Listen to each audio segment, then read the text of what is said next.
Okay, so picture this, right? It's a sunny Tuesday morning in Orlando, Florida. January 24th, 2006. Like most people are just starting their day, right? Yeah.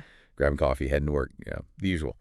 But for the Kesse family, their world is about to be just completely flipped upside down. Yeah. Their daughter, Jennifer, she's a vibrant 24-year-old. She didn't show up for work. Calls are going straight to voicemail. Texts, unanswered. Oh, no. And that little knot of worry that any parent would feel Right. quickly turns into just full-blown panic. Right. When her parents arrive at her condo, everything seems to be in order except, well, Jennifer's gone. Right. No signs of a struggle, no forced entry. Her car, it's missing. Her purse, her phone, all gone. It's as if she just vanished into thin air. That's the Jennifer Kesse case, and it's baffled investigators and the public for almost 2 decades now. That's unbelievable. It's a story where every clue seems to lead to a dead end, and like every answer just generates more questions. So, welcome to CrimePod Castle's Twisted Crime series. Yes. We're diving deep into the very perplexing disappearance of Jennifer Kesse. Absolutely. We're going to examine everything. The timeline, the evidence, the theories, and the enduring mystery that, surrounds this entire case. I think it's super important to start with Jennifer herself. Oh, absolutely. Who was she, right? Before she became just a name on a missing persons poster. That's such a good point. We need to understand the person, the human behind this mystery. What can you tell us about Jennifer's life before she disappeared? So from what we know, Jennifer was a young woman with everything going for her. She had a loving family, close circle of friends, a promising career in finance. Wow. She was described as kind, independent, and driven. And get this, she had recently returned from a romantic getaway with her boyfriend. Oh. Seemingly happy and content. So it makes her disappearance even more shocking. It does. One day she's living a normal life, planning for the future, and poof, the next. Gone. No trace. Exactly. It's a stark reminder of how quickly life can change, how easily that normalcy we all have can give way to, unimaginable tragedy. Absolutely. You never know. So the initial investigation, it must have been just a whirlwind of activity. What were some of the first things that investigators did? So the police, right away, treated Jennifer's disappearance as suspicious. They started by canvassing her neighborhood, talking to friends, family, colleagues. Right.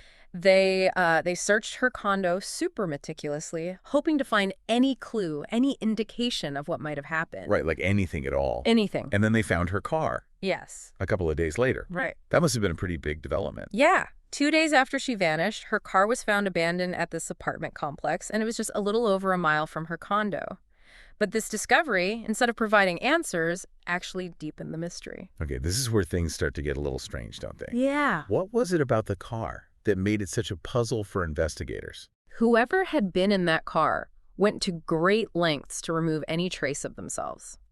It was almost completely wiped clean of fingerprints. What? Forensically speaking, it was like trying to solve a puzzle with half the pieces missing. Oh, gosh, that's so frustrating. It suggests a level of premeditation that is chilling, right? Yeah. Whoever did this wasn't just acting on impulse. No. They were careful. They were deliberate. Yeah. Almost professional. I know, right?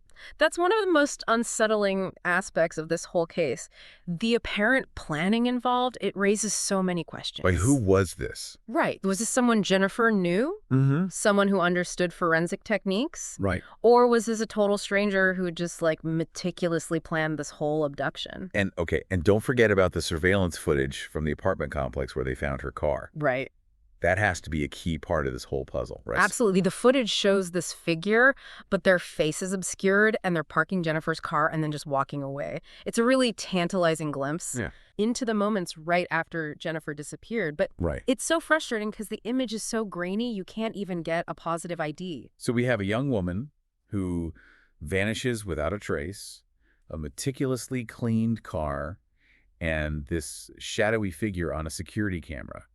It's like trying to piece together a nightmare almost. And that's just the beginning. The investigation, even though it's one of the most high-profile missing person cases in Florida, it yielded very few answers. We'll delve deeper into the complexities of the case after a quick ascent. So we left off with just this, huge cloud of mystery hanging over everything. A young woman missing, a car wiped clean, and a mysterious figure on a blurry security camera. Sounds like the start of, a thriller movie or something, but This is real life, and that makes it even more unsettling. What really gets me about this case is you have all this planning, but no clear motive. Like if someone planned this, what was the point? Where'd she go? And why haven't we heard anything from anyone? Like a ransom or something. Yeah, that's the big question, isn't it? Makes you wonder if this is something darker, not just a simple kidnapping. Exactly.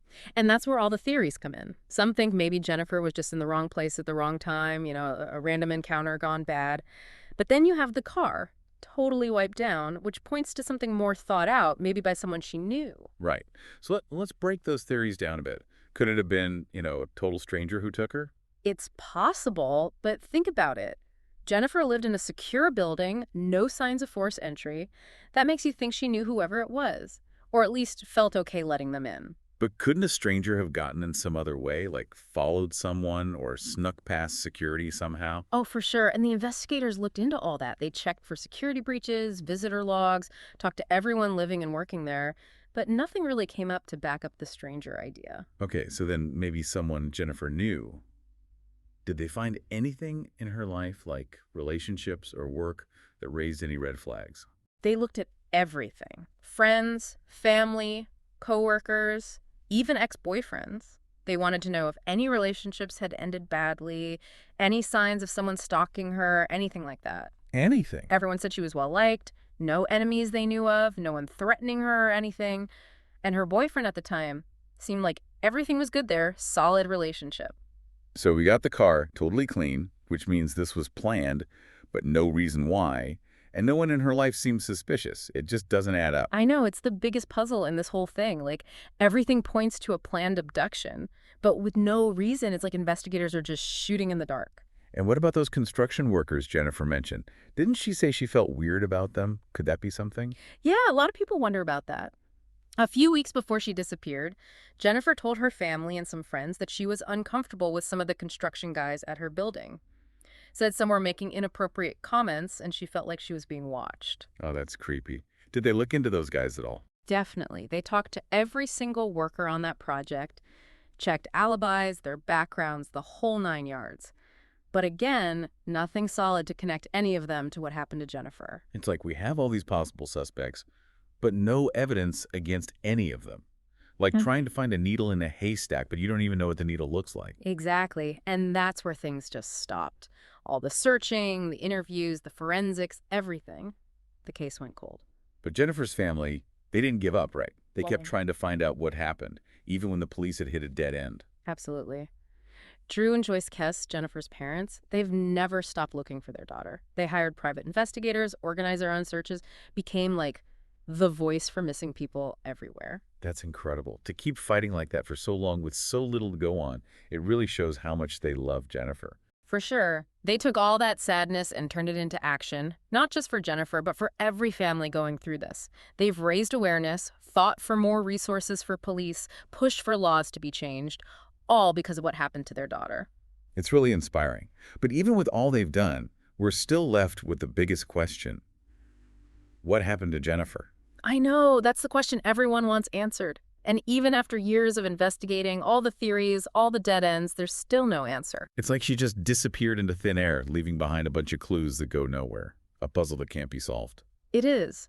But even without answers, there's still hope. Sometimes cold cases get solved years later, even decades later. Maybe new DNA tech, a new witness coming forward, or just plain luck could crack this thing wide open. So far, we've covered the shock of Jennifer's disappearance, those strange clues, the investigation going nowhere, and her family's amazing efforts. But the mystery of what happened to her is still there. We'll explore that and what this case means in the bigger picture after a quick minute. So we've been carefully going over everything in Jennifer's case, but each clue, each new piece of information just seems to lead us to more questions, like we're going in circles. It's crazy, right? We have all these clues, like the car being wiped clean, that footage from the security camera, but it's like they don't connect. They don't tell us the whole story. Yeah, it's like having one of those jigsaw puzzles, but some of the most important pieces are missing. You can kind of see what it's supposed to be, but you'll never get the full picture. Exactly. And that feeling like something's missing, it's even worse, because even after all the news stories, all the investigating, and everything Jennifer's family has done, we still don't know what happened to her. It's like the trail just went cold the second that shadowy figure walked away from her car, like they just blended back into the crowd and disappeared. It really makes you think, even with all the technology and science we have today, there are still some mysteries we just can't solve. Looking back on everything, I keep coming back to that grainy security footage. Do you think there's still a chance that someone, somewhere, might recognize that figure? Like maybe some tiny detail, something they didn't think was important before, could help solve this whole thing? Oh, definitely. It happens all the time. Sometimes all it takes is one person to say, hey, wait a minute, I think I saw that person. Or remember some detail they thought was nothing. It could be a name, a face, anything. And suddenly it all makes sense. It connects all the dots. That's why it's so important to keep Jennifer's story out there, to remind people that even the smallest thing could be what breaks the case wide open. Someone out there might know something, and we need to encourage them to come forward. Exactly. Even if it seems like nothing, any piece of information could be what the investigators need to finally solve this. So Jennifer's case has really captured people's attention for almost 20 years now. What do you think it is about this case that makes it so fascinating, so haunting? It's a lot of things, really. You have this young woman living a totally normal life, and then she just vanishes. No explanation. And then you have the car wiped clean like that, which means someone planned this, but we don't know why. And then, of course, there's that figure on the camera, like a ghost almost, that might hold the answer, but we can't quite see them. It's just unsettling. It makes you realize that something like this could happen to anyone, anywhere, at any time. It's terrifying. It really does. It makes you question your own safety. It makes you think about how vulnerable we all are. And it reminds you to pay attention, to be aware of what's going on around you. Jennifer's case really shows how fragile life can be, but it also shows the strength of hope, the power of never giving up on finding the truth. And even if we never get all the answers, it's important to keep Jennifer's memory alive, to share her story, and to never stop looking for the truth.